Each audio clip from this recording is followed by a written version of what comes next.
बांग्लादेश में दीपू चंद्र दास और अमृत मंडल की भयावह लिंचिंग के बाद वहां के हिंदुओं में दहशत की स्थिति पैदा हो गई है। यहां फंसे और सताए जा रहे हिंदू भीड़ के आतंक से बचने के लिए भारत से सीमाएं खोलने की गुहार लगाई जा रही हैं। वे भारत सरकार से मदद की गुहार लगा रहे हैं। वहीं अब तो बांग्लादेश राष्ट्रवादी पार्टी के नेता तारिक रहमान की एंट्री से माहौल और ज्यादा बिगड़ने की आशंका है। तारिक रहमान को वहां का कट्टरपंथी नेता माना जाता है। ढाका और मयमनसिंह में रहने वाले हिंदुओं के एक बड़े वर्ग से संपर्क किया और निर्वासित बांग्लादेश सनातन जागरण मंच नेता निहाल हरदर की मदद से व्हाट्सएप कॉल पर उनसे बातचीत की है, जिन पर पूर्व इस्कॉन भिक्षु चिन्मय कृष्ण दास के राजद्रोह का आरोप था। सनातन जागरण मंच के एक कार्यकर्ता के नाम ना छापने की शर्त पर उनके द्वारा कहा गया कि बांग्लादेश में लगभग 2.5 करोड़ हिंदू हैं। ये कोई छोटी संख्या नहीं है। भारत में हिंदू संगठन सिर्फ दिखावे की बात कर रहे हैं। हम एक नरसंहार की ओर बढ़ रहे हैं, ये उनकी तरफ से कहा गया है। वहीं मयमनसिंह के एक निवासी ने यह भी कहा कि ऐसा नहीं है कि सीमाएं खुलने के बाद हिंदुओं का पलायन होगा, लेकिन कम से कम हम हिंसा से सुरक्षित तो रहेंगे। ढाका के एक हिंदू ने कहा कि हम सबसे बुरे सपने जैसी जिंदगी जी रहे हैं। भारतीय सीमाएं खुलने से कम उत्पीड़न का सामना कर रहे लोगों के लिए एक सुरक्षित रास्ता तो खुल जाएगा।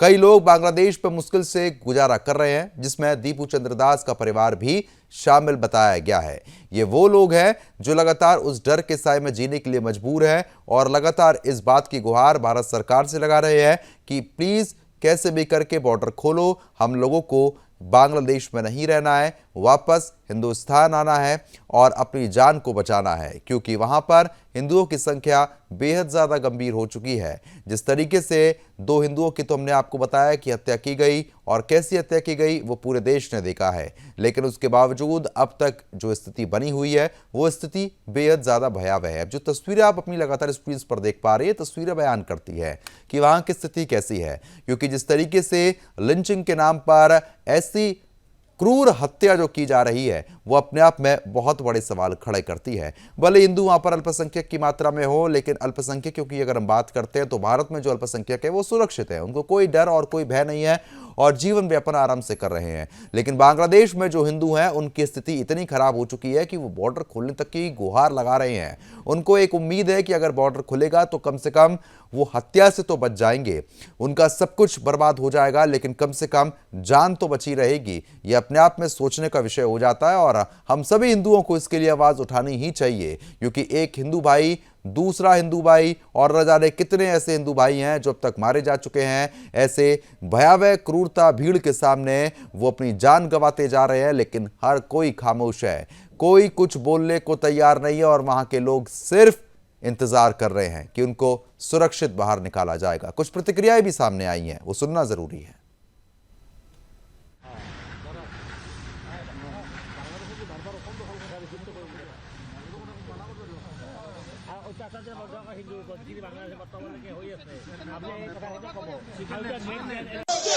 देखिए, आज से 54-55 वर्ष पहले 1971 में इस देश का जन्म ही भारतीय सेना के शौर्य और पराक्रम और भारतीय डिप्लोमेसी के बलबूते संभव हो पाया।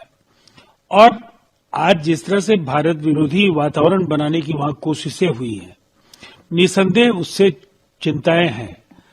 हम चाहते हैं कि हमारे पड़ोस के देशों में लोकतंत्र की जड़ें गहरी हो, समावेशी जो मॉडल है जिसमें सभी धर्मों में जन्म लेने वाले लोग खुली हवा में सांस ले सके, ऐसा वातावरण बांग्लादेश में बनना चाहिए और सभी राजनीतिक दलों को एक स्वस्थ जनादेश के लिए वातावरण बनाना चाहिए। देखिए, सर्वप्रथम तो मैं बांग्लादेश ही नहीं अपितु पूरे देश और दुनिया में जहां भी सनातनियों पर जिस प्रकार का अत्याचार हो रहा है और कई जगह हत्याएं भी हुई है, मैं उन सबको श्रद्धा सुमन अर्पित करता हूं और कड़े शब्दों में निंदा करता हूं कि इस प्रकार का कृत्य करना ये महापाप है। सबकी अपनी अपनी पूजा पद्धति है, सबका अपना पंथ है, सबका अपना धर्म है, जिसकी जो इच्छा हो। किसी का वृक्षों में विश्वास है, किसी का मूर्ति पूजा में विश्वास है। बांग्लादेश में हिंदुओं पर अत्याचार हो रहा है, हम सब लोगों में बहुत गुस्सा है लोगों में।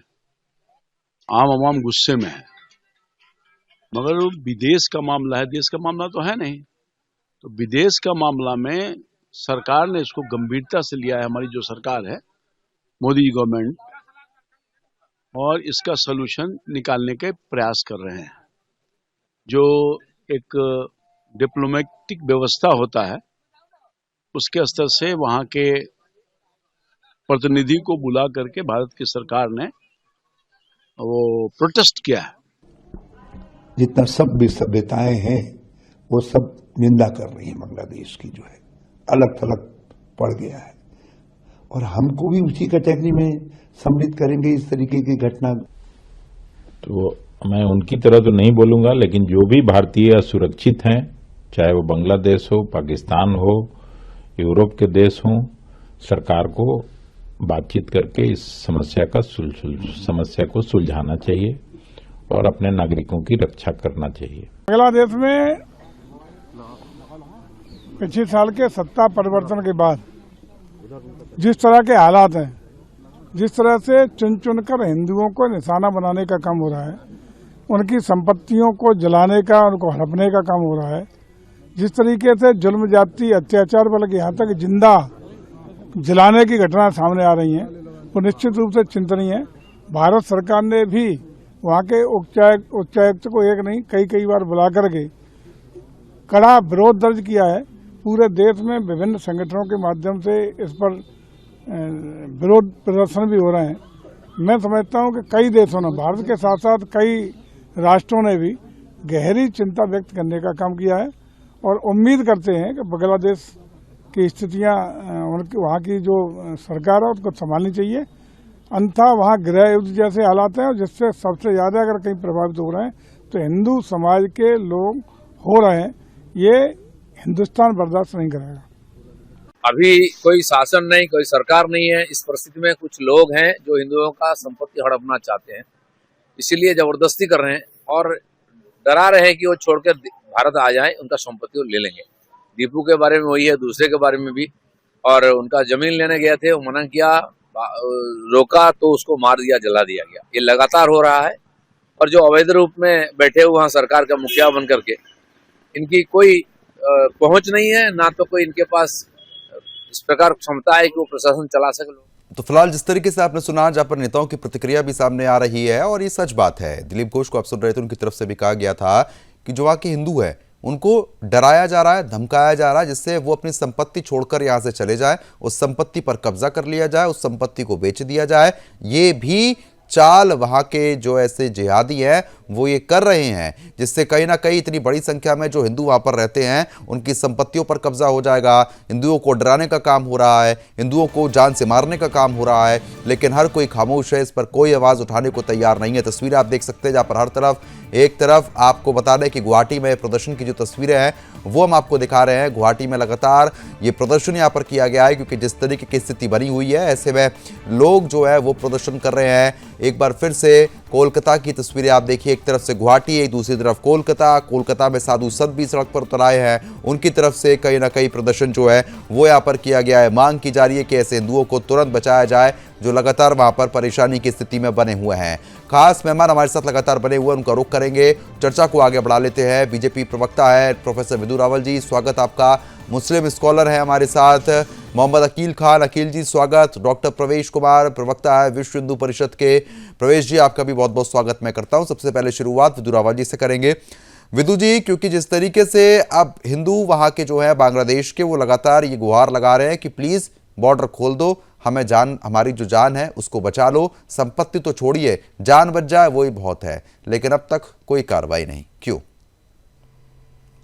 प्रद्युमन जी, आपको नमस्कार, और आपके माध्यम से सुदर्शन न्यूज देख रहे सभी दर्शकों को और जो हमारे साथी पैनलिस्ट हैं उनको भी नमस्ते।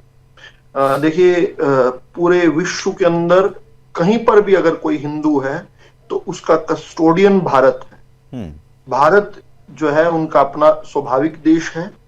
मुझे कहने में कतई कोई हिचकिचाहट नहीं है कि भारत पूरे दुनिया के अंदर रहने वाले हर हिंदू का स्वाभाविक घर है।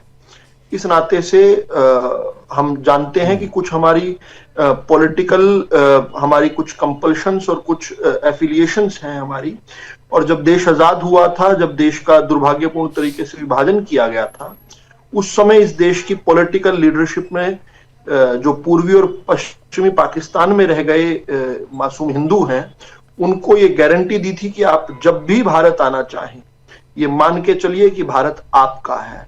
महात्मा गांधी जी ने 1947 में ये बात कही थी और एक के बाद एक देश के हर नेता ने जो है इस बात पर मोहर लगाई थी। एक समय आया था जब बात चली थी कि किस प्रकार से एक्सचेंज ऑफ पॉपुलेशन हो, यानी दोनों तरफ जो है एक्सचेंज ऑफ पॉपुलेशन हो। बहुत सारे नेता जो है उस समय इसमें इसके पक्ष में थे, डॉक्टर अंबेडकर इसके पक्ष में थे कि एक्सचेंज ऑफ पॉपुलेशन हो, सभी मुसलमान जो है, जो उनका नया बना देश है पाकिस्तान, वहां चले जाए। उन्होंने तो वोट ही किया था इस कारण 1946 के चुनाव में। लेकिन फिर भी जो है ये तय हुआ कि नहीं, भारत में मुसलमान भी रहेंगे, हिंदू भी रहेंगे, भारत सेकुलर देश रहेगा। लेकिन भारत की लीडरशिप ने ये बात कही थी कि मासूम हिंदुओं का कोई कसूर नहीं है कि किस प्रकार से देश का विभाजन हो गया, जिसके लिए उन्होंने तो कभी रजामंदी भी नहीं दी थी। तो इस नाते से स्वाभाविक घर जो है भारत है। और मोदी सरकार ने जिस प्रकार 2019 में, दिसंबर 2019 में CAA को कानून बनाया और उसके रूल्स फ्रेम करने के बाद अब जो है एक उसमें मॉडिफिकेशन करते हुए 31 दिसंबर 2024 तक जो भी हिंदू, पारसी, बौद्ध, सिख, जैन और ईसाई जो हैं बांग्लादेश, अफगानिस्तान और पाकिस्तान में से भारत आना चाहें, उनके लिए दरवाजे भारत ने जो है सुलभ किए हैं और इस प्रकार की व्यवस्थाएं की हैं। लेकिन बड़ी बात यह है कि मैं याद दिलाना चाहता हूं कि कांग्रेस वर्किंग कमेटी की जो कांग्रेस, देखिए ठीक है, आपने पूरा बता दिया कि कैसे क्या हो रहा है, लेकिन जो हिंदू वहां पर अभी फंसे हुए हैं उनकी स्थिति में क्यों कोई बचाव के लिए निर्णय नहीं लिया जा रहा है? देखिए, हिंदू को पलायन छोड़ना पड़ेगा, पहली बात तो ये। मैंने ये बात कहते हुए ये तो पहले ही रिमार्क कर चुका हूं कि भारत जो है पूरी दुनिया के हिंदुओं का स्वाभाविक घर है, इसमें कतई कोई दो राय नहीं होनी चाहिए। महात्मा गांधी से लेकर सरदार मनमोहन सिंह और बाद में नरेंद्र मोदी, अटल बिहारी वाजपेयी सब इस बात को कह चुके हैं। लेकिन जहां तक रही बात बॉर्डर खोलने की, तो एक सॉवरन देशों का जो संप्रभुता होती है उसको भी अक्षुण्ण रखना पड़ेगा। जो इंटरनेशनल प्रोटोकॉल है उनको भी पूरा करना पड़ेगा।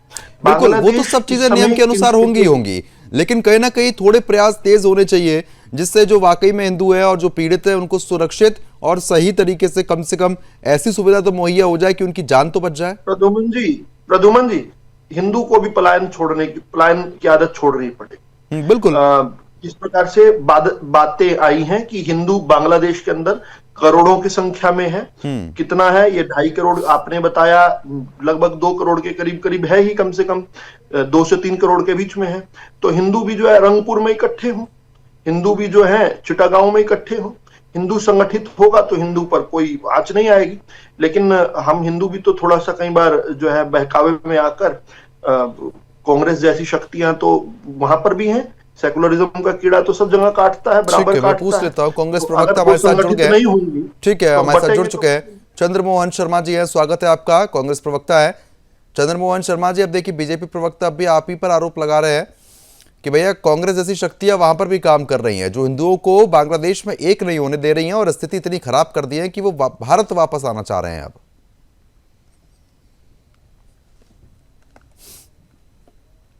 चंद्रमोहन शर्मा जी, मेरी आवाज पहुंच रही है सर आप तक? देखिए, मैं अपने देश की अगर बात करता हूं तो मेरा देश बहुत मजबूत, सशक्त और मेरे देश के वो अंग जो हमारे देश के अंदर सेना के रूप के अंदर बहुत सशक्त है, और वो सशक्तता और उनकी गढ़ता इतनी थी कि उन्होंने एक ऐसा जवाब दिया था पाकिस्तान को, उसके 2 टुकड़े करके बांग्लादेश बना दिया था। ये नेतृत्व था। अब विषय आती है, देखिए, बार बार आप ये भी कह देते हैं कि हम नेतृत्व में मजबूत हैं, हमारा देश के प्रधानमंत्री जो मेरे भी हैं, आपके भी हैं, हमारे भाजपा के मित्र के भी हैं, वो बस किसी भी चीज के युद्ध को रुकवा देते हैं। यूक्रेन का युद्ध होगा, पापा एक बार बोलेंगे, पापा की परियों का कमेंट जाएगा, पापा के कहने से युद्ध रुक जाएगा। लेकिन पापा यहाँ बड़े निस्सहाय से लगते हैं कि अगर हमारे हिंदू बांग्लादेश के अंदर मारे जाते हैं, उनको उत्पीड़न होते हैं, और पापा के पास उनके देश की एक प्राइम मिनिस्टर यहाँ रखी जाती है। रखना चाहिए, मैं नहीं कह रहा हूं, विदेश नीति को मैं इंटरवेन नहीं कर रहा हूं, लेकिन अगर वहां का एक देश से हमारा संबंध निरंतर खराब हो रहा है और उसका रीजन ये है, तो उसकी शासकता को बताने के लिए देश की ये सरकार बतानी चाहिए। लेकिन सरकार के नेता प्रवक्ताओं का दोष कहां जाता है, वो भूल जाते हैं कि देश के अंदर 12 साल की सत्ता में वो बैठे हैं। वो तो 57 साल की उस सरकार के पास चले जाते हैं, उनको नेहरू जी याद आ जाते हैं, उनको इंदिरा जी याद आ जाती हैं, लेकिन उनको मोदी जी याद नहीं आते कि मोदी जी कितने असहाय हैं कि अगर वहां बांग्लादेश में हिंदू रहते हैं और वो हिंदू वहां रह के अपने अत्याचार उन पे हो रहे हैं और वो यहाँ पर कांग्रेस को कोसते रहते हैं। लेकिन उनकी मजबूरी भी है। 3 सेकंड दे दीजिएगा, क्योंकि अगर अंकिता भंडारी हिंदू है और उसके ऊपर उन्हीं के नेता हिंदू होते हुए अत्याचार करते हैं, बलात्कार करते हैं, उसे मार देते हैं, लेकिन देश के प्रधानमंत्री और भाजपा प्रवक्ता चुप रहते हैं। उसी हिंदू लड़की को उन्माद के साथ उत्पीड़न होता है, बलात्कार होता है, उसके हर व्यक्तियों को मामला चल रहा है बांग्लादेश का, आप कहाँ मामले को उत्तराखंड ले जाते हैं, कहाँ मामला चल रहा है, कहाँ मामले को ले जाते हैं। अरे कम से कम आप लोगों की तरफ से कोई प्रतिक्रिया आई अब तक? प्रियंका गांधी जी जरूर इस पर कुछ कह दिया है, राहुल गांधी जी कुछ कह रहे हैं अब तक? के साथ बलात्कार करता है और वो वीडियो बनाती है और उस वीडियो पे वही हिंदू धमका रहा होता है और ये हिंदू चुप बैठे रहते हैं। ये फर्क है। मैं भाजपा के मित्र को बताना चाहता हूँ, सेकुलरिज्म में और कट्टरता में क्या फर्क है। कट्टरता ये कहती है कि जब आप कट्टरता दिखाओ तो ठीक, कोई दूसरा कट्टरता दिखाए तो आप सेकुलरिज्म को गाली दे। ये पैदा किसने करा है? ये 11 साल में आपकी सरकार के आने के बाद पैदा हुआ है, ये पहले नहीं था। पहले देश के अंदर एक हिंदुस्तानी को, चाहे वो मुसलमान हो, सिख हो, ईसाई हो, हिंदू हो, वो भारतवासी को बांटा किसने है? आपने बांटा और आपकी नीतियों ने बांटा है। कांग्रेस की नेता सोनिया गांधी दिल्ली के अंदर रामलीला मैदान के अंदर रैली आयोजित कर 15 दिसंबर 2019 को कह रही थी कि आर पार की लड़ाई का समय आ गया है, आर पार की लड़ाई का समय आ गया है। किस लिए कह रही थी? सीए। अरे तो बहुत डिबेट में आपके नेताओं ने कह दिया। चंद्रमोहन जी अपने समय का इंतजार कीजिए। चंद्रमोहन जी अपने समय का इंतजार, ऐसे नहीं, मैं नहीं बोलने दूंगा इसके बाद बोलना मुश्किल हो जाएगा आपके लिए बोलना मुश्किल हो जाएगा। चंद्रमोहन जी अपने समय बोलिएगा, अपने समय आप जवाब दीजिएगा। मैं अपने समय का इंतजार करके जवाब दे रहा हूं, आप अपने समय का इंतजार करके आप मेरा जवाब दे दीजिएगा। आपके पास मुझसे अच्छा तर्क होगा, आप जरूर दीजिएगा।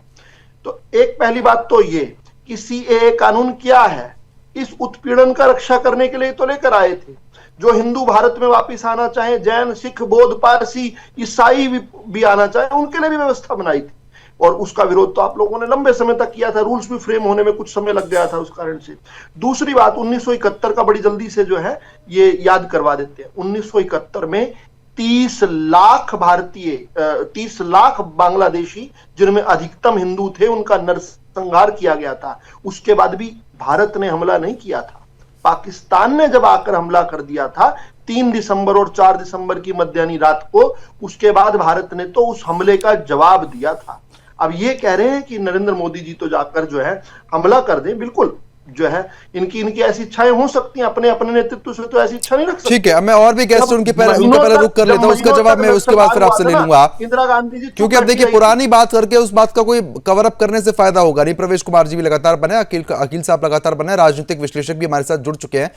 प्रवेश जी, लेकिन मैं पहले आपके पास आना चाहूंगा, अब आरोप प्रत्यारोप के अलावा उन हिंदुओं को बचाया कैसे जाए, इस पर विचार नहीं होना चाहिए? नहीं, सरकारें अपने तरीके से काम करती हैं, लेकिन देश भर के अंदर और दुनिया में जहां जहां भी हिंदू है, वो हिंदू इस प्रश्न को उठा रहा है और सारी पार्टियों के लोग उठा रहे हैं। कांग्रेस के लोग, हो सकता है कि उसके अंदर वो मुसलमानों के प्रति सॉफ्ट कॉर्नर उनके मन में रहता है हमेशा से, इसीलिए फिलिस्तीन के मुद्दे पे तो वो उठाते हैं इशू, और बांग्लादेश के हिंदुओं का इशू उतनी मुखरता से नहीं उठाते कि वो झोला लेके पार्लियामेंट में घूमे, वो ऐसा नहीं करते। लेकिन हाँ, फिर भी इस देश के अंदर और इस दुनिया के अंदर विश्व हिंदू परिषद जैसा एक संगठन है जिसकी इकाइयां पूरे दुनिया के अंदर है, वो वहां से पूरा प्रयास डाल रहे हैं, अपनी सरकार पे भी प्रयास कर रहे हैं। लेकिन कूटनीति भी होती है, कुछ विदेश नीति भी कुछ होती है, उसका भी एक तरीका होता है, उसका एक सलीका होता है। उस तरीके से विश्व रंगमंच पर मोदी जी और मोदी जी की कैबिनेट वो अपना काम कर रही है, समाज अपना काम कर रहा है, और आप देखेंगे जल्दी ही निर्णय निकल कर आएगा। दूसरी चीज, हिंदू वहां लगभग, वहां की आबादी का लगभग 7 से 8% के करीब हिंदू है। हिंदू बड़ा सबल हिंदू है, मजबूत हिंदू है, संगठित होने की आवश्यकता है उसको वहां पर, और संगठित होकर के वो प्रतिकार करे ना, वो प्रतिकार करेगा तो निश्चित ही उसका जवाब उसको अच्छा, क्योंकि ये कौम लड़ने वाली कौम नहीं है, ये कौम लड़ नहीं सकती बहुत दिन तक, लेकिन हिंदू लड़ सकता है, संघर्ष कर सकता है। हम तो यहां से बैठकर कह रहे हैं ना बांग्लादेश के हिंदू को कि आप संगठित रहिए। ये कुछ लोग हैं, कुछ कट्टरवादी लोग हैं, ऐसा नहीं है कि सारा मुसलमान खिलाफ होगा आपके, नहीं, कुछ कट्टरवादी धड़े के लोग हैं, इनको मुंहतोड़ जवाब दीजिए। ठीक है, बिल्कुल मुंहतोड़ जवाब देने की आवश्यकता यहाँ पर बिल्कुल आ चुकी है। अकील जी, सरकार अपना काम करेगी। ठीक है अकील जी, एक तरफ फिलिस्तीन का जब मुद्दा आता है तो चाहे कांग्रेस हो या फिर कोई भी मुसलमान हो वो जरूर उठाता है, लेकिन बांग्लादेश पर चुप क्यों है? प्रज्वल भाई, आप पता नहीं किस तरीके की बात करने लगे, हमने आज तक की यही नहीं समझ पाया। बात आप कर रहे हैं बांग्लादेश की। बांग्लादेश में जिस सनातन धर्म को मानने वाले के साथ में ये घटना घटी, आपके चैनल पे तीसरी डिबेट है, चौथी डिबेट है, और कंटिन्यू मैंने उसका खंडन किया, विरोध किया है। अभी जैसे कि परवेश कुमार जी ने बात बहुत अच्छी कही कि हिंदुस्तान की अगर बात की जाए तो सनातन धर्म को मानने वाले 90% लोग मुसलमानों के साथ खड़े हैं। इसी तरीके से वहां पर भी जो सनातन धर्म को मानने वाले लोग हैं उनके साथ भी मुसलमान खड़े होंगे। कुछ तथाकथित हो सकते हैं, नहीं अगर ऐसे खड़े होते तो फिर ये स्थिति बनती ही रही। अच्छा, तो आप इस स्थिति को कैसे संभालेंगे? मैंने क्या कहा, कुछ तथाकथित लोग ऐसे होते हैं, कुछ कट्टरपंथी होते हैं। पूरे समाज को प्रधान भाई नहीं कहा जा सकता है। मैं मान रहा हूं वहां पर जिस तरीके से, मैं तो भारत की हुकूमत से मांग करता हूं, कई बार कह चुका हूं आपके चैनल पे, मांग कर चुका हूं कि देश के प्रधानमंत्री जी, आप लाल आंखें कहते हो, 56 इंच का सीना है, चाहे यूसुफ हो चाहे यूनुस हो, चला दीजिए आर पार। जो हमारे देश का, चाहे बांग्लादेश हो या पाकिस्तान हो, ये हमारे मुल्क के दुश्मन है। हमारे पाकिस्तान पे आर पार चलाए थे तो कुछ तथाकथित लोगों ने उसका भी विरोध कर दिया था, है ना? कतई नहीं। मैंने क्या कहा, माजी तेरी कश्ती के तलबगार बहुत हैं, माजी तेरी कश्ती के तलबगार बहुत हैं, इस पार कम उस पार बहुत हैं, और जिस शहर में खोली है तूने शीशे की दुकान, उस शहर में पत्थर के खरीदार बहुत हैं। मैं किसी एक जाति विशेष की बात नहीं करता हूं, मैं सारे लोगों को कहता हूं कि हर जाति धर्म में कुछ न कुछ तथाकथित कट्टरपंथी होते हैं जो माहौल को खराब करने की कोशिश करते हैं। वो खराब तो कर देते हैं चंद घंटों में, लेकिन उससे इस देश का फायदा होने वाला नहीं है। हमारा मुल्क है, हमें तो ये है कि हमारे मुल्क के अंदर देश के प्रधानमंत्री हैं, गृह मंत्री जी हैं, एक विदेश नीति है, उसके तहत बांग्लादेश में चढ़ाई क्यों नहीं की जा रही? वहां पे जो हुकूमत कर रहे हैं लोग, इनके खिलाफ प्रेशर क्यों नहीं बनाया जा रहा? क्यों इस तरीके की घटनाएं हो रही हैं? आखिर वो इंसान है, इंसानियत और मानवता सबसे बड़ी चीज होती है। ठीक है, मैं आ रहा हूं आपके पास। मोहन गर्ग जी लगातार बने हुए हैं। ठीक है, मैं आ रहा हूं। मोहन गर्ग जी राजनीतिक विश्लेषक हैं, बेहतर चीजों को समझा पाएंगे। सर, क्योंकि जिस तरीके की स्थिति बनी हुई है, सरकार अपना काम कर रही है, विपक्ष खामोश है, मुस्लिम पक्ष अपना पक्ष यहाँ पर रख रहा है, लोग अपनी बात यहाँ पर कह रहे हैं, लेकिन जो वहां पर बांग्लादेश में हिंदू फंसे हुए हैं उनकी पुकार आखिरकार कौन सुनेगा? क्या लग रहा है आपको?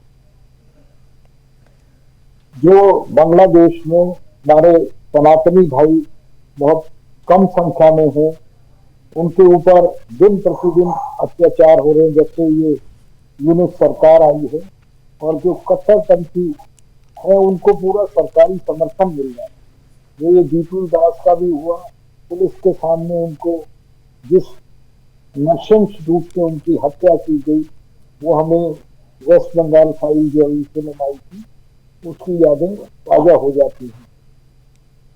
मैं तो चाहूंगा हमारी भारत सरकार कम से कम जो उनको रियायती दरों पर चावल भेजा जा रहा है, उनको अनानी वाली बिजली दी जा रही है, जो उनको हमारी तरफ से फाइनेंशियल एड जाती है अरबों खरबों रुपए, वो सब तो इस 1-1.5 वर्ष में बंद कर देनी चाहिए थी।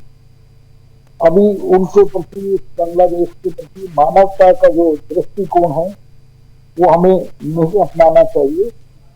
कोई भी व्यक्ति, चाहे वो सनातनी हो या कोई भी हो, यदि निर्मम रूप से इन लोगों की, माइनॉरिटी की वहां हत्या की जाएगी तो पूरे विश्व को आवाज उठानी चाहिए, यूएनओ को उठानी चाहिए, यूएस को उठानी चाहिए, लेकिन इस बारे में कहीं कोई ज्यादा आवाज नहीं आ रही।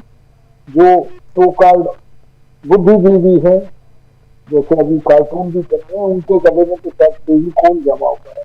अदरवाइज तो ये जो सरकार अभी तक घुटनों पर आ जाती तो चारों तरफ से आवाज उठती, उनको जो हमारी तरफ से फैसिलिटीज दी जाती हैं उनको बंद कर दिया जाता।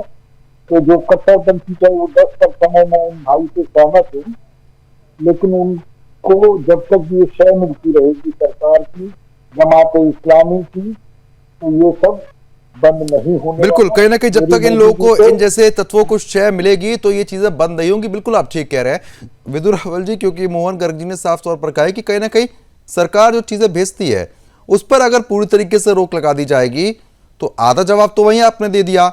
क्यों प्लास्टिक मिसाइल खर्च करने की आवश्यकता है? जैसे अकील जी, चंद्रमोहन शर्मा जी कह रहे हैं कि भैया आर पार की कर दो लड़ाई, उससे अच्छा यह है कि कूटनीतिक तौर पर फैसले लिए जाए, दबाव बनाया जाए, तो कहीं ना कहीं उन हिंदुओं को वहां से बचाया जाएगा। ये फैसला कैसा रहेगा? देखिए, सरकारें अपने तौर पर निर्णय लेती हैं वैश्विक स्थितियों को देखते हुए, दूरगामी प्रभावों को देखते हुए। आप देखिए कि आप विश्व की दो बड़ी शक्तियां जो हैं वो आपका राइज नहीं चाहती हैं।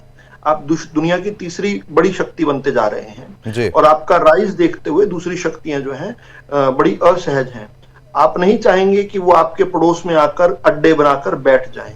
आप उनको ऐसा एक स्वर्णिम अवसर नहीं देना चाहेंगे। बार बार उंगली खड़ी कर रहे हैं मोहम्मद साहब, उन्होंने अभी तलबगार की बात कही थी, उस पार ज्यादा तलबगार दिखते हैं। तो उनको बता दूंगा कि ये जो कांग्रेस पार्टी में अपने रहनुमा देखते हैं, इसी कांग्रेस पार्टी ने 1947 में जो 14 जून 1947 को एआईसीसी की बैठक थी, उस एआईसीसी की बैठक के अंदर सिंध के जो सदस्य थे उनको ये कहकर, ये एश्योरेंस देकर भारत का विभाजन करवाया था कि इस पार जो तलबगार की बात कर रहे थे ना, इस पार जो हिंदुस्तान में रहने वाले मुसलमान हैं। ठीक है विदुर रावल जी, बात आप जल्दी पूरी कर सकते हैं क्योंकि अब समय लगातार घट रहा है। देखिए, मैं फिर से बात कहना चाहता हूं कि हिंदू को अपनी रक्षा के लिए खुद खड़ा होना पड़ेगा। और हिंदू, चाहे वो भारत का हो, चाहे वो बांग्लादेश का हो, चाहे वो पाकिस्तान का हो, चाहे कहीं का भी हिंदू है। लेकिन बड़ा सवाल यह है कि अखिल जी साफ तौर पर बार बार कह रहे थे कि साहब आप सभी मुसलमानों को ऐसा मत कहिए, क्योंकि सभी गलत नहीं है, कुछ गलत है जो ऐसा वहां पर कर रहे हैं। लेकिन भारत के जो मुसलमान हैं, जब उनसे भी हम पूछते हैं इस मामले को लेकर, कोई प्रतिक्रिया उनकी तरफ से भी साफ नहीं आती है। इस पर क्या कहेंगे? फिलिस्तीन को लेकर जो दर्द देखते रहे हैं हम, जो सड़कों पर आकर फिलिस्तीन इंतफादा और सभी प्रकार के हमने नारे हमने देखे हैं, उस प्रकार का दर्द जो है अपने साथी भाई जो है, क्योंकि कुछ पीढ़ियों पहले ये भाई भी हिंदू ही थे, इनकी कुछ पीढ़ियों पहले आप जाएंगे तो ये भी हिंदू ही थे। तो एक ही जो डीएनए है, उस प्रकार के लोग जो सीमा पार हैं, जो आपके भाई हैं, उनके प्रति वो प्यार दिखाना चाहिए अगर नहीं है तो। लेकिन बड़ी बात यह है कि हिंदू को खुद संगठित होना पड़ेगा, लड़ना पड़ेगा। हाँ, भारत इस पार जो है, भारत के अंदर हर हिंदू के लिए एक घर है, ये बात देश की सरकार सुनिश्चित भी करती है, कहती बिल्कुल, कहीं ना कहीं पूरी कोशिश भी है, जो है उसको लागू भी करती है। ठीक है चंद्रमोहन जी, क्योंकि देखिए अब विपक्ष के तौर पर कहीं से कोई आवाज नहीं आ रही है, क्यों?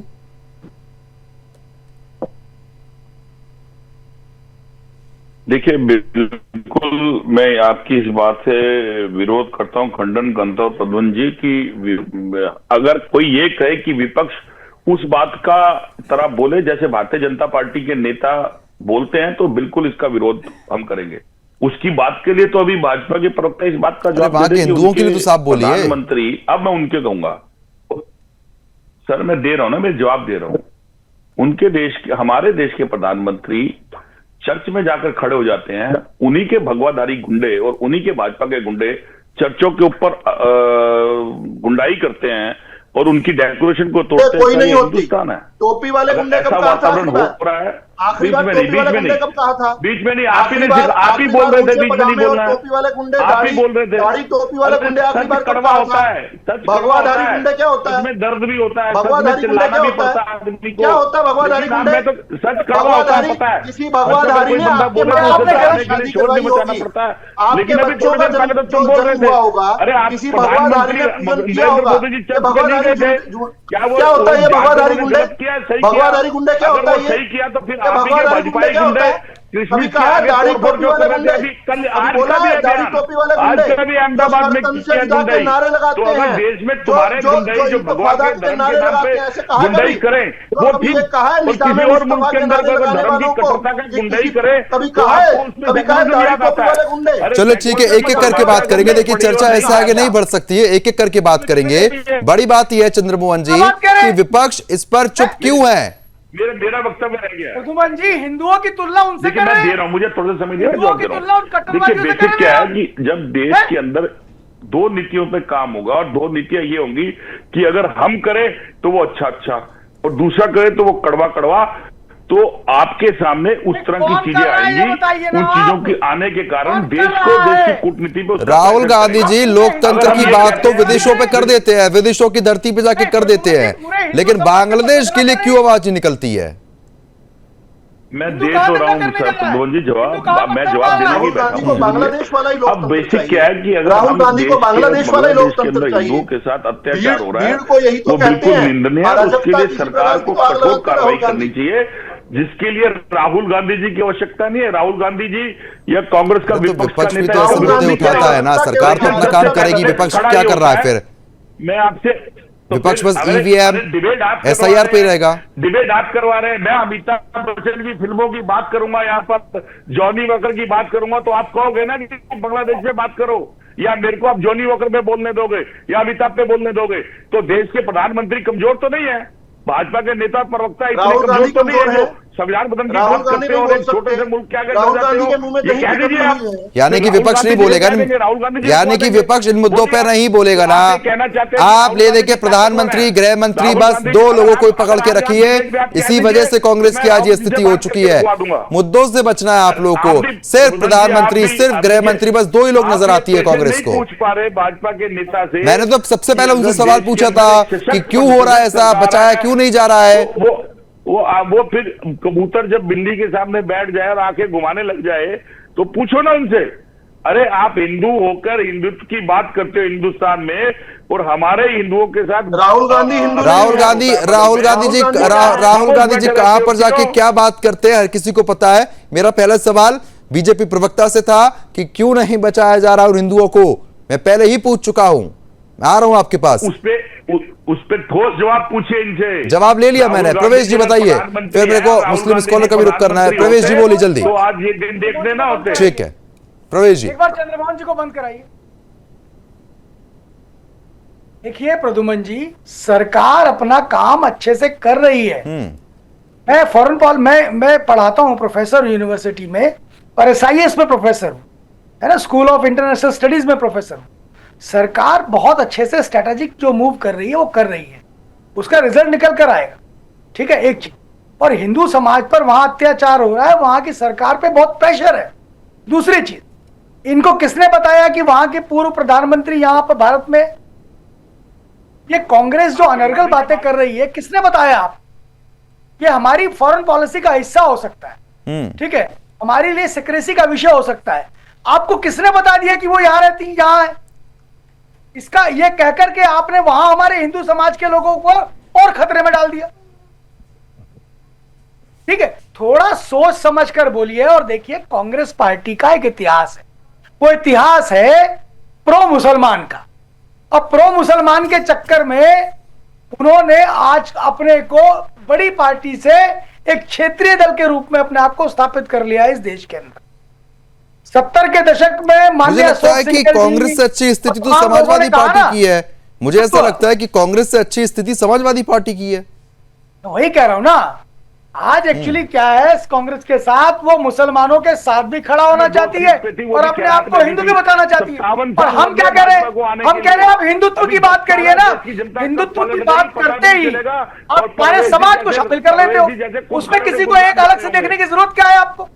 हम कर रहे हैं ना, हम कह रहे हैं हम हिंदुस्तान की बात करेंगे, हम कह रहे हैं हम सेक्युलरिज्म की फिर बात कह रहे कर रहे हैं, चंद्रबाबू हम जी, कह रहे हैं 145 आपका जो की बात वो मुसलमान करेंगे। अप्रोच है, आप कह रहे हो कि तो संविधान दमाद बदल दो, हम कल्चर की कहेंगे बात हम करते हो ना आप, संविधान दमाद बदल देंगे। बनाना, मनरेगा बदल वो दिया। दमाद कल्चर आपने छोड़ तो दीजिए, मनरेगा के अंदर महात्मा गांधी का वो नाम दमाद बदल दिया। कल्चर छोड़ दीजिए। हम उसकी भी रक्षा नहीं करेंगे। यार, वो हम उसको आप जैसे उनके लोगों बारे के में विरुद्ध भी आप बोलेंगे। फिलिस्तीन जो के मुद्दे सरकार में के शत्रु बन जाए और पार्लियामेंट गलत के बात को अंदर गलत कपड़े मान पहन लेंगे, के जाते हम हैं, आपका भी विरोध झोले करेंगे, लेके जाते हैं, क्योंकि हम विपक्ष का वो दायित्व। लेकिन फिलिस्तीन के लिए प्रेम है, लेकिन कहीं ना कहीं बांग्लादेश के लिए, हिंदुओं के लिए नहीं बोल रहा है। कुल मिला के बात यही है, नहीं बोलेंगे। वो बोल चुके हैं कि प्रधानमंत्री जी क्या कर रहे हैं, लेकिन विपक्ष नहीं बोलेगा, विपक्ष बचेगा बोलने से। अकील खान साहब बताइए, फिलिस्तीन के लिए तो साफ तौर पर बड़ा दर्द होता है सभी लोगों को, बकायदा रोड पे उतर के पोस्टर लेके हंगामा, लेकिन बांग्लादेश में हिंदू मर रहा है, क्यों चुप बैठी है सभी पार्टियां और लोग? सभी पार्टियां नहीं है, कांग्रेस, सभी पार्टियां नहीं, कांग्रेस पार्टी और कांग्रेस पार्टी के साथी। अब आपका जब नंबर आएगा परवेज जी फिर बोलिएगा, मेरा नंबर बोलने का है परवेज जी। ठीक है अखिल जी बताइए। देखिए प्रद्युम्न भाई, भारतीय जनता पार्टी और कांग्रेस के यहाँ पर दो लीडर बैठे हुए हैं और यहाँ पर एक राजनीतिक विश्लेषण मोहन शर्मा गर्ग जी है और परवेश कुमार जी है और मैं हूं। ये तीन लोग तो कोई सियासी लीडर है नहीं जी, ना कोई सियासी दल से है, लेकिन ये दोनों लोगों को सियासत करनी है, तो ये सियासत किसकी कितनी भारी हो जाए उस पर ये बात करेंगे। ये देश की बात नहीं करेंगे, ये देश की आवाम की बात नहीं करेंगे। ये सिर्फ इनकी मंशा ये है कि कांग्रेस मुसलमान, भारतीय जनता पार्टी को मुसलमान वोट नहीं देता है। भाजपा अल्पसंख्यक मोर्चा भारतीय जनता पार्टी के पास है नहीं है, उसमें कितने मुस्लिम हैं, आप उसकी बात नहीं करेंगे, क्योंकि आपको दाढ़ी से दिक्कत है, टोपी से दिक्कत है, मुसलमान से दिक्कत है। अरे हमारे देश के प्रधानमंत्री जी तो कहते हैं सबका साथ सबका विकास और सबके विश्वास की बात करते हैं, और फिर हमारे देश के प्रधानमंत्री जी कहते हैं बेटी बचाओ बेटी पढ़ाओ, और प्रधानमंत्री जी तो 145 करोड़ देशवासियों के प्रधानमंत्री हैं। आप हिंदू मुसलमान